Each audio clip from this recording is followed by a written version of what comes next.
मैं एक मामूली औरत हूँ, इतनी मामूली हूँ कि आपकी नज़र भी मुझ पर नहीं पड़ी, लेकिन मैं आपको देख रही हूँ। आप अपनी बीवी के साथ डॉक्टर के यहाँ जा रहे हैं, उसकी कोख में लड़की या लड़का, यह जानने के लिए। असल में आप अपनी लड़की की हत्या करना चाहते हैं। कोख में ही आपको यह ख्याल भी नहीं आ सकता कि जिस सड़क से आप जा रहे हैं उसे मैंने बनाया है। मैंने यहाँ रोड़ियाँ बिछाई और फिर उन्हें दुर्मुख से कूटा था। मेरी छोटी बेटी तब यहाँ किनारे पर उगी झाड़ियों में ऊँघती रहती थी। मेरी 3 बेटियां हैं। मेरा आदमी कहता था कि अगर बेटा नहीं हुआ तो मुझे छोड़ देगा। उसने कहने के लिए मुझे छोड़ भी दिया, पर अब भी पका पकाया खाने के लिए जब तब आ जाता है। चिकनी चुपड़ी बातें भी करता है। मैं सब समझती हूँ, फिर सोचती हूँ चलो मेरी बेटियों का बाप है। कमाल है, जिन बेटियों से वो छुट्टी चाहता था उन्हीं बेटियों के नाम की थाली में उसे परोस देती हूँ। वो समझता है बेटियां बोझ है। मेरी तीनों बेटियां सांवली हैं, उनकी काली आंखें हैं बड़ी बड़ी पके जामुनों जैसी, और हाथ बड़े फुर्तीले हैं, खूब काम करती हैं। मेरी ही तरह वे तरह तरह के धंधे पीटेंगी, पर फिर भी उनके होने से मुझे बड़ी तसल्ली है। मैं अकेली तो नहीं हूँ। न तुम समझते हो लड़कियां बेकार होती हैं, औरतों के कामों को आप जानते ही नहीं। अरे देखो, मैंने सड़क बनाई, धान की रोपाई की, कपास चुना, कपड़े की फैक्ट्री में रीलिंग की, आलू खोदे, 3 बेटियों को जन्म दिया, पाला पोसा। क्या मैं बेकार हूँ? ये जो तुम चाय पीते हो इसकी पत्तियां भी लड़कियां ही चुनती हैं, और क्या क्या नहीं करती। इतने धंधे औरतें करती हैं कि गिनवाने मुश्किल। और तुम्हारा ये सूट कोई 1 पौंड का होगा। 1 पौंड ऊन इतनी होती है कि दिन रात लगकर 3 दिन में उसका सूट बनता है, जिसके मुझे 12 रुपये मिलते थे। तब बच्चियां छोटी थी तो सोचती थी घर में उनके पास बैठे बैठे बुनाई कर सकती हूँ, लेकिन धंधा बड़े नुकसान का था। फिर ठेकेदार ने मीन मेख निकालनी शुरू की और मुझ पर गलत नज़र डालने लगा, तो मैंने ये धंधा छोड़ दिया। फिर आटे की फैक्ट्री में काम किया, बड़े काम छोड़े और पकड़े 2-4 मुर्गियाँ और बकरियाँ तो खैर पालती ही हूँ। इसी तरह रूखा सूखा चलता है। ये जो तुम्हारी बीवी ने रेशमी साड़ी पहन रखी है, इसके धागे भी औरतें तैयार करती हैं, कीड़े पालती हैं। मुश्किल काम है, जांघ में घाव हो जाते हैं, धान की रोपनी में भी पैरों में खारवे हो जाते हैं, और कमर झुके झुके टूट जाती है। मुझ पर पैसे होते तो अपनी लड़कियों को पढ़ाती लिखाती, उन्हें मास्टरनी बनाती या डॉक्टरनी। तुम खुद पढ़े लिखे हो, पैसे वाले भी दिखते हो, तुम लड़की का गर्भ क्यों गिरवाना चाहते हो?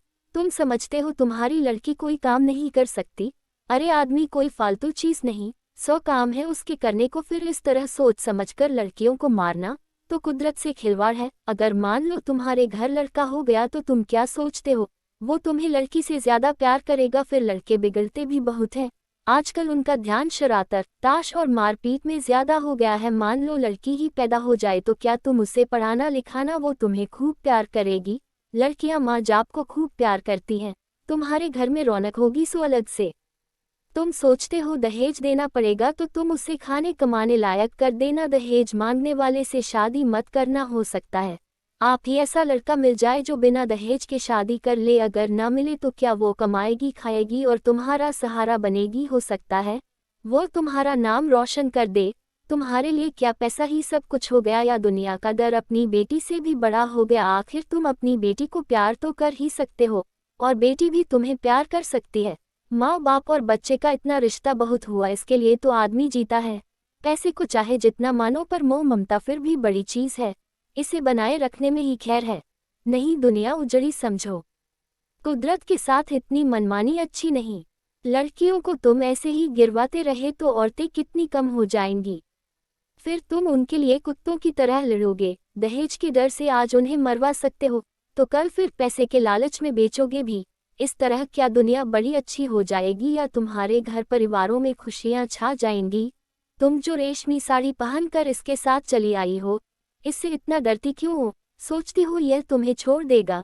ये मिचमिची आंखों वाला अगर तुम्हें छोड़ भी दे तो क्या तुम मर जाओगी? मैं तो पढ़ी लिखी भी नहीं थी, मैं तो तानों से नहीं डरी। आदमी ने छोड़ने की धमकी दी तो कह दिया ले छोड़ दे। अब भी मेहनत करके खाती हूँ, तब भी मेहनत कर लूंगी, पर वो क्या मुझे छोड़ पाया? हम औरतें बड़े काम की हैं, हमें ये ऐसे ही थोड़े छोड़ सकते हैं। परिवार की ज़रूरत तो इन्हें भी है, नहीं तो हाँफते हाँफते मर जाएंगे, कोई पानी देने वाला भी नहीं मिलेगा। मैं तो कहती हूँ बेटी भी पैदा करो, दहेज भी मत दो और डरो भी मत। देखना दुनिया ऐसी ही चलेगी, इससे अच्छी चलेगी, दाब धौंस कुछ कम ही होगी। मेरी बेटी ने कढ़ाई सिलाई सीखी है, वो न होती तो फिर क्या था। मैं तो दुनिया में धंधा पीटती मर जाती, अब भी मेहनत करती हूँ पर मन में खुशी भी है। मेरी 3 लड़कियाँ खूब हुनर वाली हैं, कोयल जैसी आवाज़ है उनकी, सुनने से थकान मिट जाती है। न करे कोई शादी, अपनी जिंदगी भार बनाएगा, और जो शादी करेगा सो भगवान होगा। चलती हूँ, ये ठेकेदार आता दिखता है, आंखों से कम सूझने लगा है। ये जो लिबर्टी सिनेमा है नए से गिराना है, मालिक यहाँ पूरी बाजार भर दुकानें बनवाना चाहता है।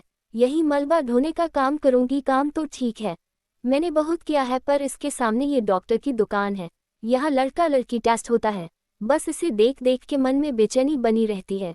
घड़ी घड़ी तुम्हारे जैसों की सूरत देखनी पड़ेगी, हत्यारों की। बस कहीं और काम मिला तो ये जगह छोड़ दूंगी, देखूं तब तक तो यही काम करना पड़ेगा। मैं पढ़ी लिखी होती तो ये ही सब बातें लिख देती, फिर तो तुम भी मेरी बात किताब में पढ़ लेते, पढ़कर तुम भी कहते करतारी देवी बात तो पते की कहती है। दोस्तों, आशा करती हूँ आपको आज की कहानी पसंद आई हो। कहानी पसंद आए तो वीडियो को लाइक शेयर कीजिए, चैनल पर नए हैं तो चैनल को सब्सक्राइब कीजिए। कहानी सुनने के लिए धन्यवाद।